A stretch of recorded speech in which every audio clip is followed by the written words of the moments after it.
su-aasha ku weydiina waxa waaye xilliga adiga aad timid oo aad leedahay laba nina lagu dhaganaa dadka kale dad meesha waa meel suuqa saa sheegay dadka kale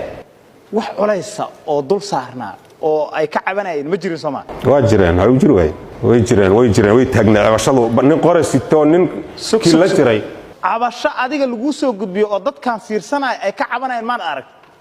aniga kow yaa soo wacay shacabka ay soo wacay deegaanka ah oo meesha joogo shacabku waxay ku soo waceen dadkan is haysto dhacdadaana oo nimankan dhulka jiifaan nimanna ay haystaan ayaa lagu soo wacay Soomaa dadka kale meesha suuq waay mobeelo waa dhow wax walba waa yaaliin dad wax dhacaayo oo dib geysanayo oo loo jeedo oo lagu soo wacay oo tan ahayn ma jirto Soomaa aniga wixii aan arkaan ku sheegay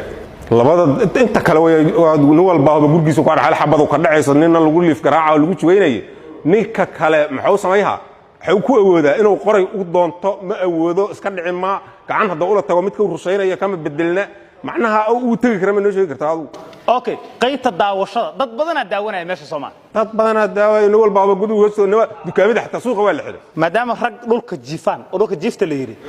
suuqleyda dhan waa fiirsanayeen Soomaa waaba kala carareenba inta badan dad inta cararta iska dhaa maadaama xabad dhacayn oo nin dhulka jiifto xabad hoos lagu ridaayo inta kale way fiirsanayeen Soomaa hay ku fiirsan waaba kala carareen waaba carareen nin walba luuqa galay gurgiisina way xirtay meel xabadu ka socoto qor nin lagu liif garaaca muxuu sameyn karaa macnaha qofkan okay isku dhac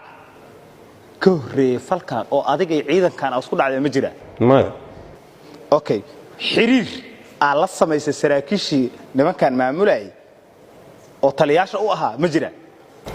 maya anigu lama sameeyna laakiin ayaga mid kamid ah soo waxa action ka dhacay ciidankan maadaama la bisnaayeen darees ciidanka ay wataanna waad fahansantaa Soomaa waa aqaanaa waa fahansantaa saraakiishooda waa taqaana Soomaa saraakiisha xukunta anigu toos uma aqaano ka xukuma laakiin ninka waxaan ururada aqaaniyo adiga maadaama sargaalkii goobta la kulma aad tahay reportkan ciidankan dad maamula taliyaala maamula reportkaas maad gaarsiin sa sheegtay cid ka sareyso reportka gaarsiisa ma jira reportkan gaarsiinaya ma waxa waaye macnaha niman dad dilaya dhibaataynaya san ka yeelamna lay waxaan u idmanaa anu qofti dib wadaan u imaad inaan qabto